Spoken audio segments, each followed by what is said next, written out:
Okay, everybody, this is going to be a little bit of a different episode than we normally do, but it's kind of a filler episode. I've been really busy with life stuff. My life's been really busy lately, nothing bad, things are good. But this is an episode about why I did not do an LS swap on my Ford Fairmont. Well, it's actually a Mercury Zephyr.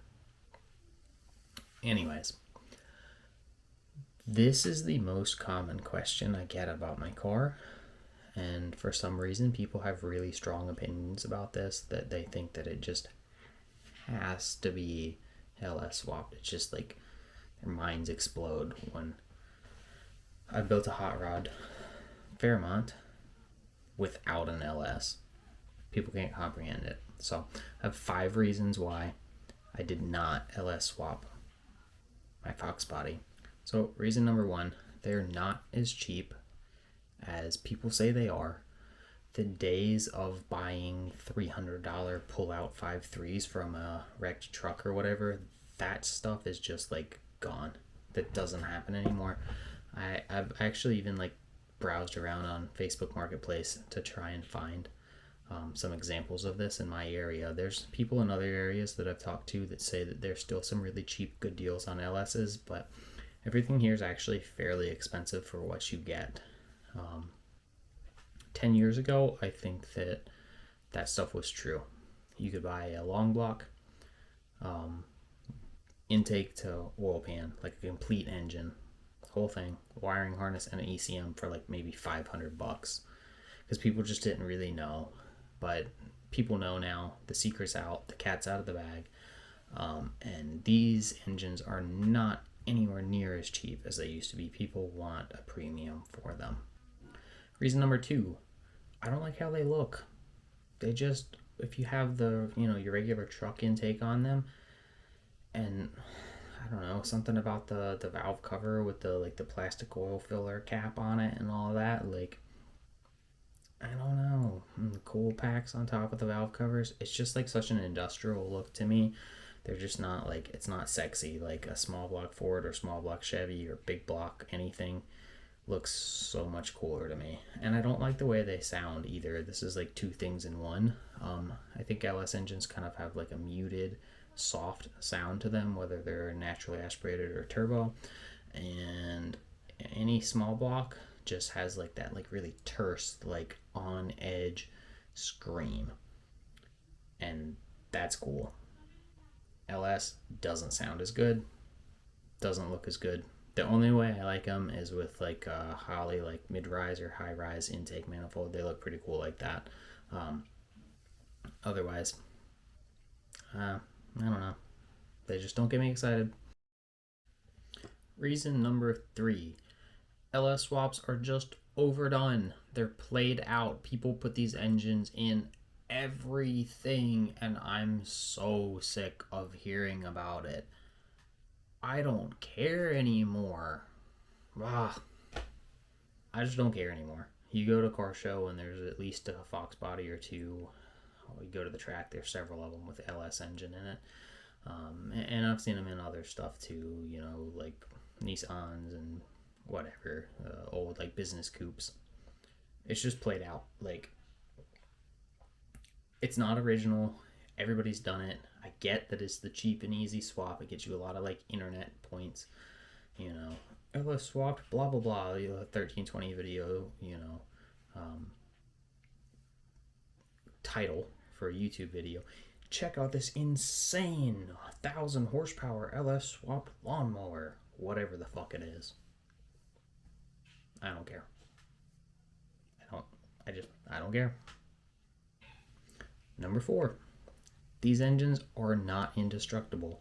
So many people on the internet love to just crow and parrot this thing that they've heard, that you can go take a junkyard engine with stock block, stock rod, stock piston, stock crank, throw a cam in it, some valve springs, stock heads. I will give the LS engine this. They have great factory heads. Probably the best factory flowing heads of any small block V8 from a domestic manufacturer. Great heads on a factory LS. Credit where credit is due.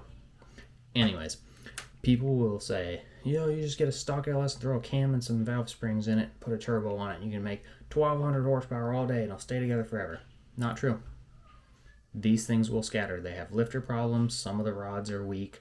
I think at like a 500 to 700 horsepower range, these are fantastic engines, with just a stock engine. And like I said, throw a cam and a set of valve springs in it and a turbo on it. 76, 80 millimeter, whatever, something in that neighborhood. Follow one of Matt Happel's recipes from Sloppy Mechanics in a 4.8, 5.3, or even a 6.0.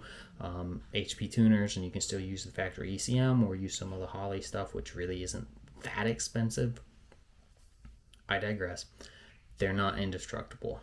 When you get into the big horsepower ranges, 800, 1,000, 1,200 horsepower, you can't do that reliably with a stock LS. You just can't. You're gonna scatter it. Can you do it a couple times? Yes. Can you do it more reliably than an 8.2 deck small block Ford with a stock block? Probably so. Yes. Again, credit where credit is due. The LS block is stronger than an 302 Ford block that was designed 60 years ago.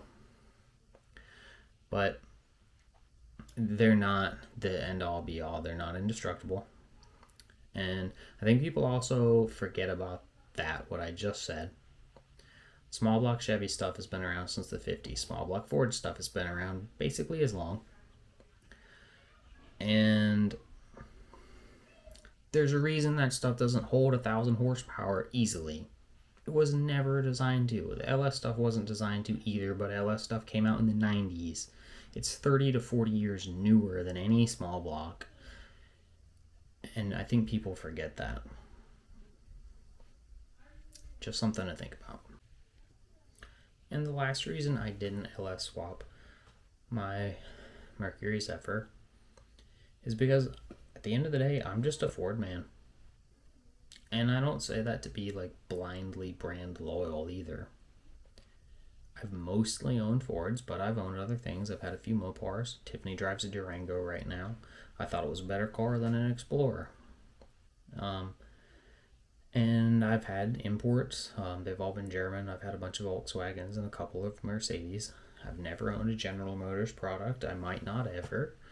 I would own a Corvair or a Grand National. Those are probably the only two that I would ever want. But at the end of the day, I'm just a Ford guy. I've owned a bunch of Fords. They've all been pretty good to me.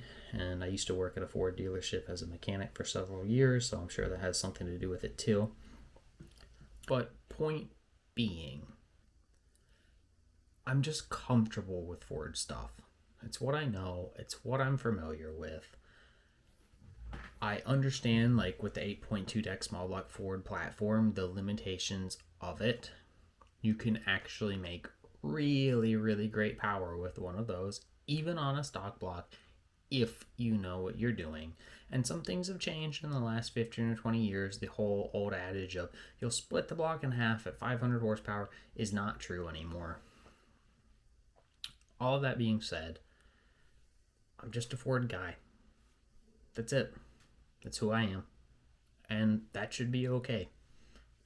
While an LS might be logically the better solution because it offers more horsepower for less money, it's not me. Okay, so that's it. I hope that answers some questions about why there's not an LS in my car. Everybody asks that. And I hope I was logical about explaining my reasons for it. I don't hate LS engines. I make fun of them sometimes. It's just because they're so overdone and kind of played out in my opinion, and people crow about them so loudly and so often. But it's not the engine for me. Could I make the same amount of horsepower that I'm making with a small block Ford and a turbo with an LS and a turbo for less money? Yes. Could I probably make more horsepower for the same amount of money? Sure. Would it make me happy when I open the hood? No. And that's it. It's my car, not yours. I'm so sick of hearing it. If you want to tell me to put an LS in it, fuck you.